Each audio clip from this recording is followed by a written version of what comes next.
there! Thanks for tuning in to Duck Bricks. I'm Chris, and I'm back in Philly, which means it's time for one thing: a return to Andy's Brick Shop.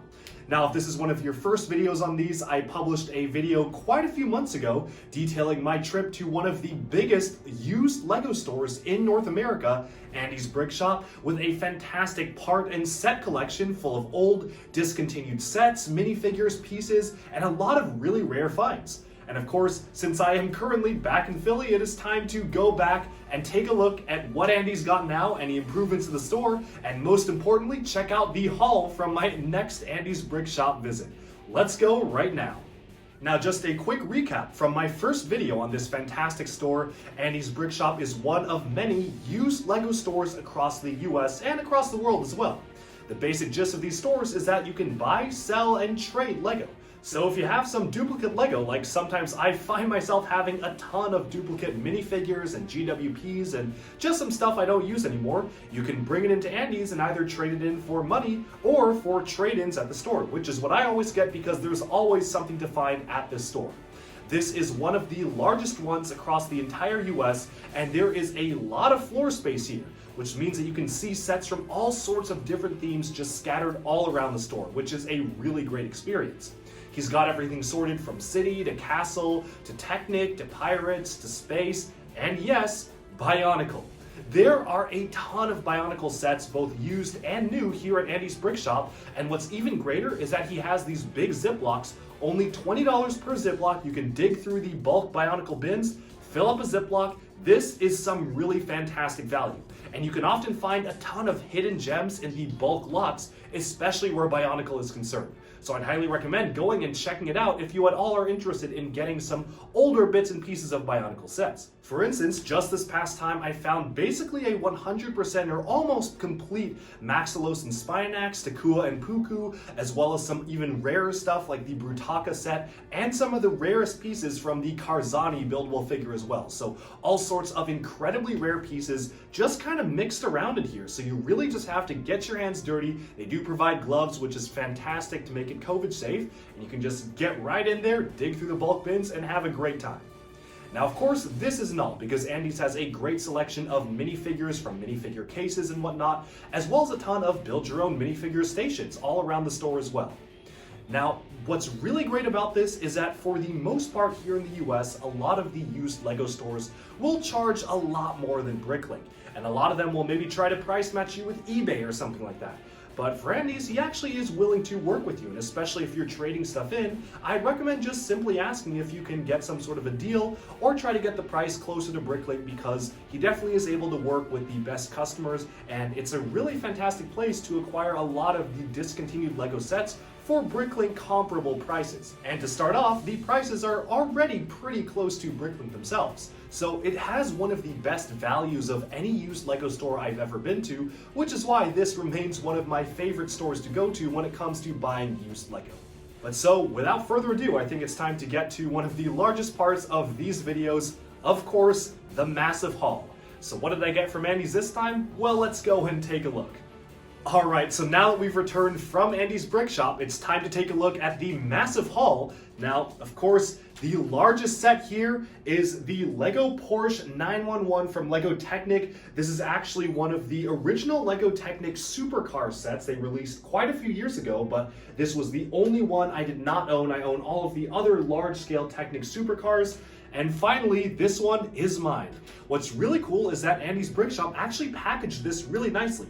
While I declined to keep the box in the manual, it actually color-coded every single piece, which made the building experience pretty simple. And thankfully, even though it was not supported or divided up by different bags, it actually made it a little bit easier than it was building the set if I were to have built it as an official sealed set, because they actually sorted everything by color, which was a really great thing to do for someone buying a used set as large as this, and made for a pretty fantastic building experience. But now let's take a closer look at this and some of the many other items in our haul right now. Alright, so here we have the LEGO Technic Porsche car. Of course, you have the steering fully integrated inside. You can turn the steering wheel to turn the wheels back and forth. You've got a fully detailed dash in the center, and what's really awesome is that you can actually change the gear here. So you can change it from drive to neutral to reverse. There's actually a lever right in here, which you can change it like so. And this actually changes how it works as you roll it along the ground, because the wheels are connected like every other Technic supercar to the back piston engine in the back, which you actually can't really see all too well from here. Now, what is cool is that the front hood does open up. You have a little bag that has the Porsche emblem on it, almost like a lot of the other LEGO Technic supercars have very similar things.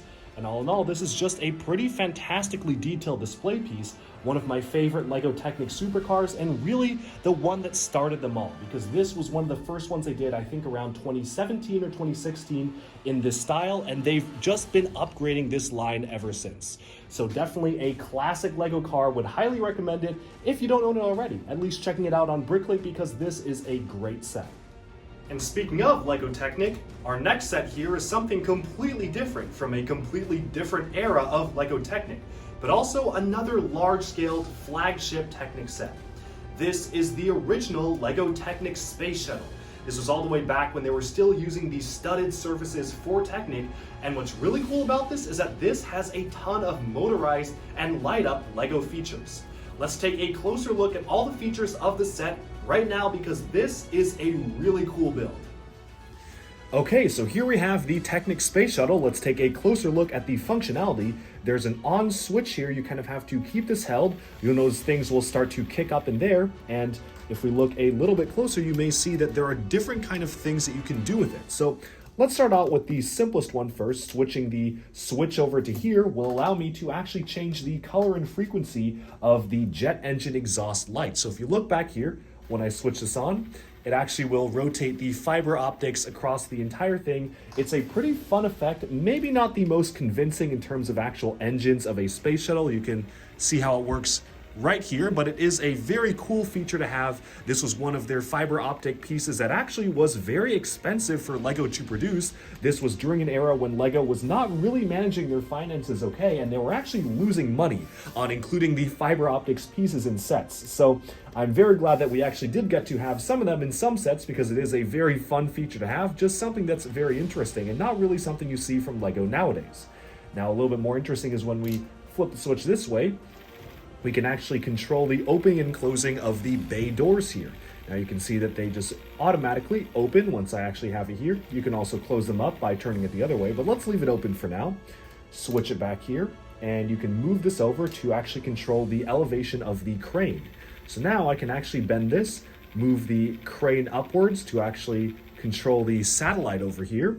You can even control the rotation itself, so I can actually have this rotate on outwards. Pretty much everything is fully motorized and fully works. And what's really cool is that there's even a separate button. If I rotate this on the side here so you can see it a little bit better, there's a switch over here to deploy the satellite itself. So it takes a little bit of torque to actually work out right there, but once it spins for a little bit, you'll notice that it slowly actually unfurls the satellite itself.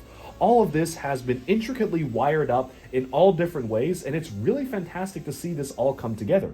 Now, of course, rotating it this way so I can actually angle this a little bit better, and so I can control it a little bit better. I can control this all along at the same time, so as I'm unfurling, I can actually rotate the satellite back and forth. I can choose specifically how I want to rotate it as I'm unfurling the bits and pieces of the satellite here. Just a really fun function overall, and one that, as you can see, works very, very well.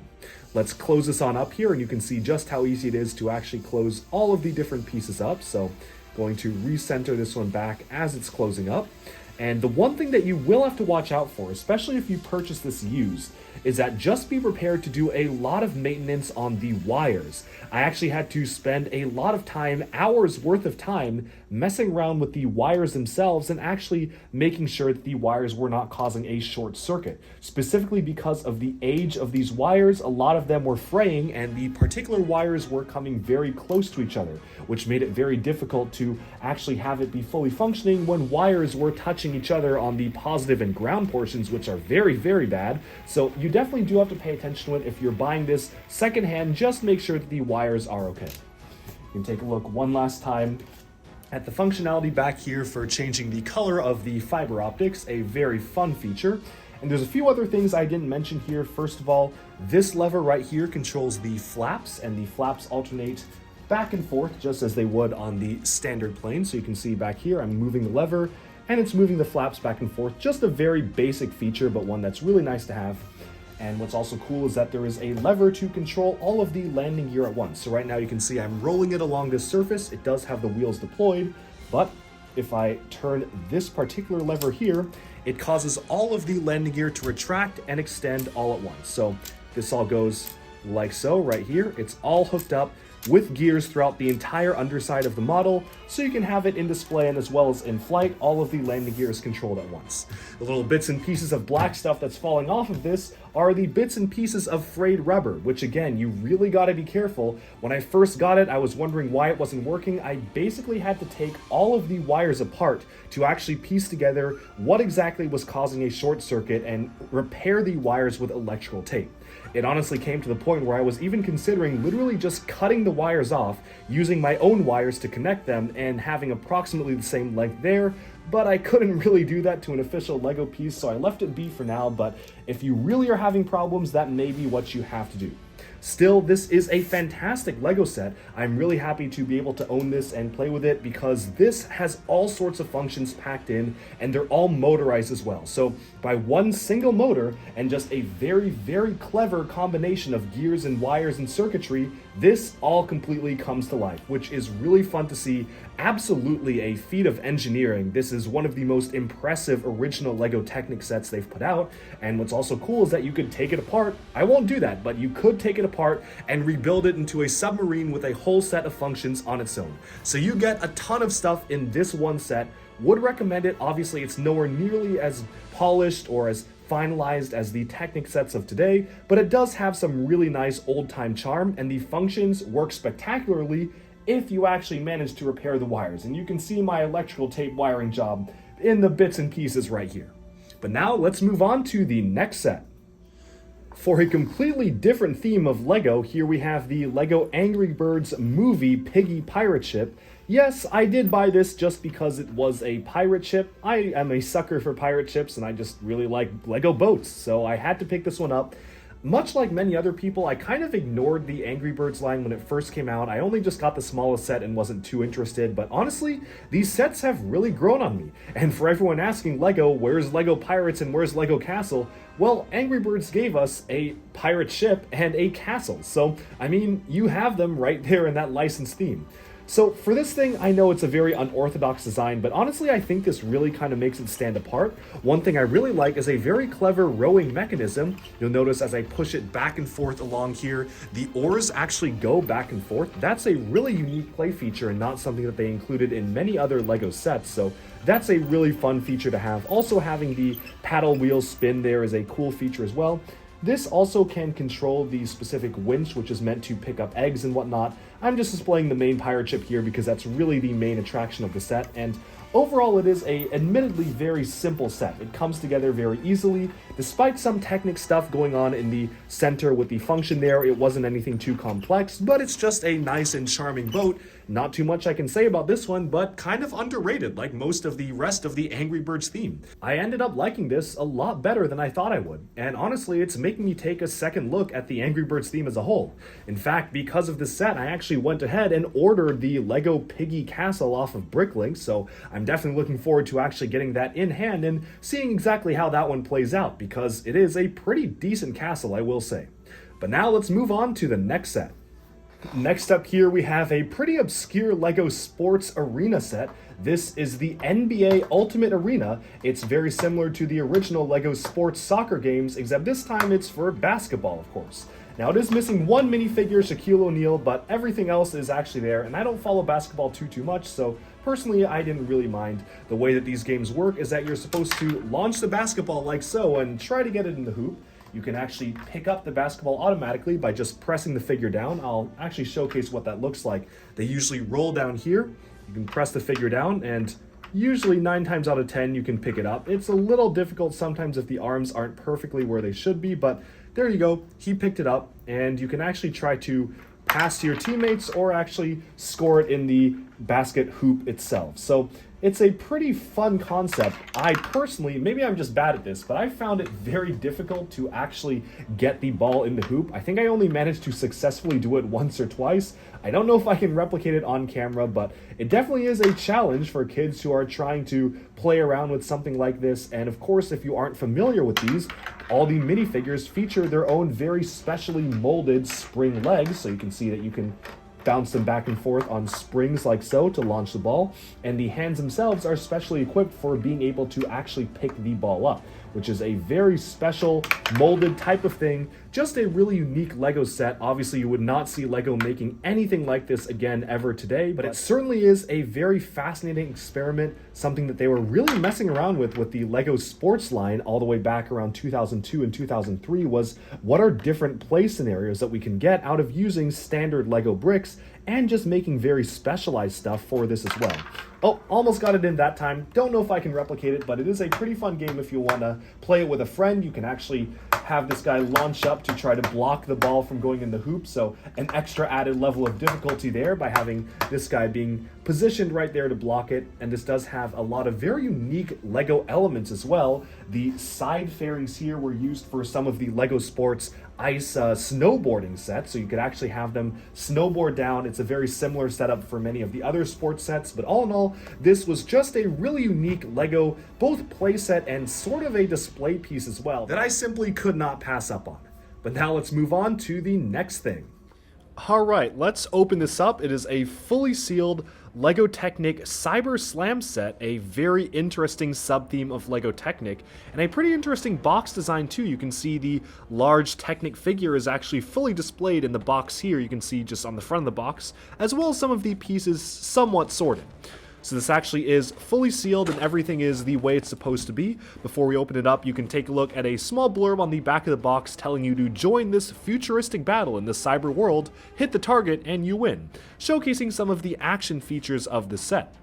It also advertises that the set has some kind of a motor to make the spider rattle or spin, 9-volt electric system. Pretty excited to get this cracked open with a motor included because I haven't really had any experience with any of these Technic Cyber Slam or competition sets, so I figured why not start with one of the bigger ones. So opening this up, you can see that one of the nicest things that Lego used to do back then was actually sort the parts in their individual trays. So I did open this up to take a look at the figure, which is why this is opened up, but you can see the figure right here. I'll show him in a lot more detail later on, but it's a pretty cool figure to get. And of course, you can open this up to see all of the other pieces. I'm guessing this was supposed to go like so, with the motor, the battery box, some of these specialized elements, and the rubber bands are just, I guess, thrown in there. Also down here, I've got some of these other stuff with wires here and there, and you can see these sealed bags featuring the other pieces all included here in the set, which is pretty nice how these are all sorted out and laid out in this sort of manner, which is very special for a Lego build. So let me just remove all of these necessary components, even got a sticker sheet right here, so we can get opening the rest of the set. And underneath this very useful sorting tray, you can actually see the instruction manual and a bit of a catalog, as well as some of the flex hoses right here. So this right here is meant to be the large instruction manual. It's in excellent condition because, of course, this was all sealed. You can see some alternate builds here on the back explaining how the functions actually work. You can flip through this, and it actually has some sort of a unique grid-like design for Lego Technic, which is pretty cool. And this was their original Do Not Hit Your Kids in the Eye build, which is kind of funny to see. It's a completely different design than usual for the modern Lego sets, but it's still that same Technic competition canon. Over here is just a bit of a leaflet, which I presume will, show all of the other Technic competition sets. There actually are a few unique ones, like this one on wheels that actually causes you to box your opponent, kind of like the Tarakawa from Bionicle. You can also see some other Technic stuff that they had offerings for this year, like the bungee chopper here, all sorts of unique things. You can see they were really pushing this scale of Technic figures to interface with basically all the sets, not just competition, but for really everything else.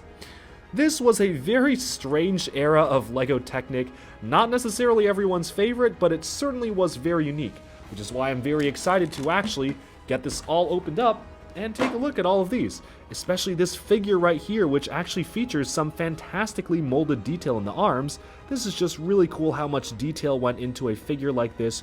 You can really articulate him any which way, bend the legs outwards if you haven't seen these before, bend the knees, the elbows. It's just a pretty well articulated figure, and one that actually has some special molded components thanks to those cybernetic parts on the side of the head as well as the sides of the arms. But so, I will get this built and then we'll take a look in a little bit. Okay, so first up here we have a LEGO Technic Competition Set. This is a very, very bizarre LEGO item which is very interesting to play with. You may notice some strange blocks in the back here, and that's because this is actually motorized. So I'm going to take the spider fellow right here, push this button, and you can see he spins around, jiggles a little bit, kind of like an insect going crazy, which is a pretty fun play feature. And the way the game works is that you're actually supposed to hit the target on the front here, which is this one, using this jet here. So hit it with the punching Tarkava-like fists right here while it's spinning. So you've got this wildly spinning thing, and I'm gonna try to get this guy in the center right here, and you're supposed to try and whack him while he's spinning. So this is a kind of one-player game here, but it's kind of hard because, wow, getting the timing on this is pretty difficult. I'm gonna make it easy for myself just to show you how this works and make him stop spinning. Have him right here and whacking the, wow, I'm just bad at this. Really? Okay, there we go. Whacking the target causes it to flip upwards like so, launching your character from his seat. And again, this is a very detailed cyborg character, but that's essentially how it's supposed to work. And then to reset it, it's very simple. You just put this back here, and there you go. It's fully reset. So you set the target back, you close this around his cockpit, and there you go, ready for another game. It's a very fun feature, very exciting when you actually hit the target. You can really just flip him backwards, and it's very easy to reset as well should you actually want to reset it yourself. So it's just a fun play feature overall. This is a pretty unique set. And of course, moving on to looking at the actual jet here. It's a very simple build, kind of unorthodox. Of course, you've got a jet, but with two large punching stuff here, but it does its job pretty well. And you can see that the punching motion actually works out very smoothly, like the Tarkava from Bionicle. Now the helmet and visor can be removed, so you can actually take his helmet off here, see the full figure like so, and then put it back on. So these were fully detailed, articulatable Technic figures. And don't worry, because this is not the final competition set we will be looking at, because there are a few more in this haul. So let's now move on to the next LEGO Technic competition set from this haul, which actually was also fully sealed. Okay, so here we have the once fully sealed Technic Cyber Stinger set from the Cyber Slam competition sub-theme. A very colorful box art here, and moving it around, you can see all sorts of different things you can build out of it or transform with it. It's a very strange creature here, and it seems like it actually does have some sort of a feature where if you hit it a certain way, it curls up and falls flat on its back. I'm very interested in seeing this in action in particular. So I've already cut open the tape here, and opening it this way, I actually wanted to showcase exactly how they've packed this in, because it's a really fantastic presentation for a vintage LEGO set. So if I pull this out here, you'll notice it has its own inner tray, and what's fascinating is that if you look here, it includes two internal boxes showing you exactly what you're building, which is something I really like. And this is honestly one of the coolest things I've seen when I open up a box like so, having full artwork and models in their own boxes, showcasing the exact builds that you're about to experience in their own packages. Now, of course, you do have a catalog for LEGO Technic advertising the Throwbots. This was before Bionicle's time, so this was back when Technic was still doing Throwbots and whatnot. Of course, in pristine condition here, because this is a fully sealed set, so really cool to see the offerings of Technic from this year. You have a bit of a catalog here showcasing some direct-to-consumer sets that they were putting out around this time. Stuff that you could actually order by mail back then, so always interesting to see some strange LEGO items like this. And you actually do have some more instruction manuals for the builds themselves. These are actually quite large instruction manuals here. If you open them up, you can see a considerably different style to how LEGO does things today, but for the most part, it's the same with these fun hand-drawn illustrations of kinds of the things that you can do with this model. So very excited to building this. I will build this right now, and then we will take a look at the finished models. All right, so here we have the Technic Competition Set fully built. It comes with 2 of these flyers with some action features with the bullets here on the bottom, as well as a large round teal ball, which is the first color I've seen for this ball element in teal. It's a pretty rare color because teal was of course discontinued and then brought back, so I'm pretty sure this is, if not exclusive to this set, at least exclusive to the competition line for casting the ball in this blue color. So the way this works is that you'll notice that both of them have targets on the bottom here. The goal is to hit the underside of each of the targets, either with this mechanism right here, or by hitting the ball and causing the ball to hit it, and it will each cause some sort of transformation or explosion to happen. So I'm gonna boop the snout on this one, and you'll notice that it falls over, it kind of springs up right here, so you can no longer actually fire the attacker mode here. You can't actually launch the attack because this is in the way. And to reset it, it's very simple. You just kind of pop it back together and pop, that opens up. It's supposed to be that when you hit it on the bottom very violently or hit it very hard, it's not supposed to fall off the table, but instead it's actually supposed to violently pop upwards like so, and using the spring force of the bottom pieces here to fly upwards. So pretty fun build. And of course on this end, it's a very similar function where if I were to hit this just right, the way it's supposed to work is that this is really supposed to pop open and send the pilot flying, but unfortunately the grip on the hands of the steering wheels right there are actually a little bit too strong, so he doesn't quite go as flying as you would think he would because of the strength of this whole mechanism here, but it's still pretty satisfying to hit and launch this figure right here. And so there you have it. This is one of the Technic Competition Sets, a very strange build. Again, very similar to the Bionicle Rahi sets. This one even looks kind of like an animal, so they were just kind of pushing this whole system of Technic action even further with Bionicle.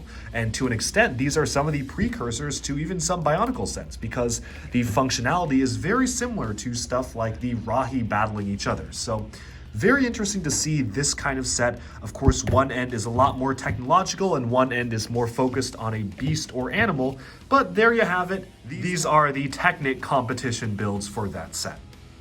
So the next setup here in the haul is actually the Boba Fett Slave 1 from 2006. Surprisingly enough, this was actually the only LEGO Slave 1 set I did not previously own, so I felt why not just complete the collection and own them all. So this was one of the first Slave 1 sets that they did of this scale. They would follow with the scale throughout the most part of 2011 and even up to 2017 and 18 with their 20th anniversary line, before recently releasing a slightly smaller scaled version.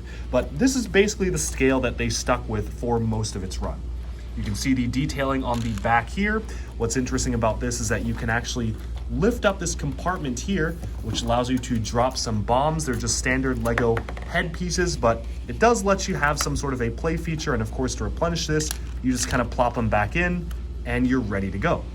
Now, this is one of the most simple models that they did for the Slave 1 itself. Definitely not the most well put together. There are some pieces that are very fragile and will just come off or fall apart, kind of like what you're doing here, but it works for its time, and especially for 2006, this is probably the best they were going to be able to get it. Now, there isn't too much else to say about this other than taking a look at some of the functions. It does have a large Technic competition cannon, speaking of competition, which you just looked at, all the way tucked inside there, which you can launch remotely by a lever in the middle, so that's always nice to see. But all in all, this is very much the standard type of build for the Slave 1 that we would be seeing many, many times throughout the years. Alright, and for our final set here, I've been trying to collect all of the LEGO Minecraft sets that I missed in the past. I only recently really got into the theme, and this is one of the first LEGO Minecraft minifigure scale sets, the Ender Dragon set. Now, it's missing a few bits and pieces here and there, but I did get it on discount, and really the main thing I wanted was just the dragon itself, so I basically just got everything I needed from this. It's really cool how you can actually perch the dragon on top of these pillars here. It makes it feel really intimidating and actually feels like some sort of final boss looking down at the main character. And the dragon has a really fun play feature too that works surprisingly really well.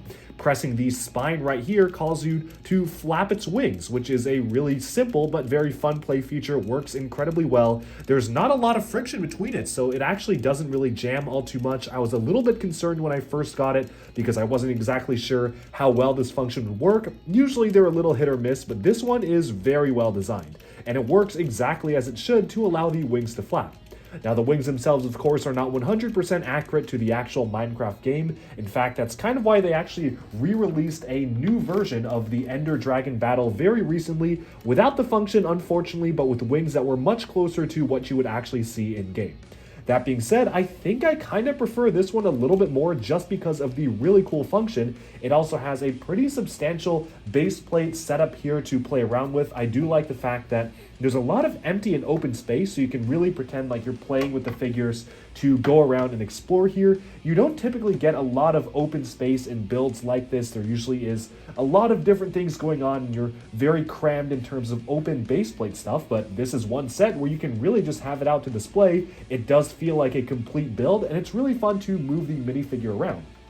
Now, this does have a few functions. You can actually explode the crystals and have them be removed like so. There actually was supposed to be a light brick in here for the final crystal. Unfortunately, my copy of the set did not come with it, but again, I did get it on significant discount, so that was why it was really just coming as is, and it doesn't really matter too much to me personally, because again, all I really cared about was the dragon, which is thankfully 100% complete.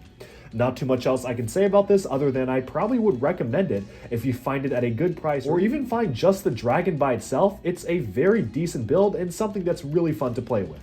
And with that, we can probably move on to just the wrap up of this whole video. Alright, and with that, we have summed up this video on our latest trip to Andy's Brick Shop, one of the best and largest used LEGO stores in North America. Definitely check it out if you are in the Philly area. I would highly recommend it. They do really fantastic deals if you want to bring in stuff to trade in as well, so it's just a great place to go in general for used and old discontinued LEGO shopping. Until next time, hopefully I'll see you there. I've actually met quite a few people who've recognized me in the store from Duck Bricks, so if you are going to be there, maybe I'll see you there. Otherwise, thank you so much for tuning in, and stay tuned to Duck Bricks for even more LEGO news, reviews, discussion, and analyses coming your way very soon. Thanks so much, and bye-bye for now.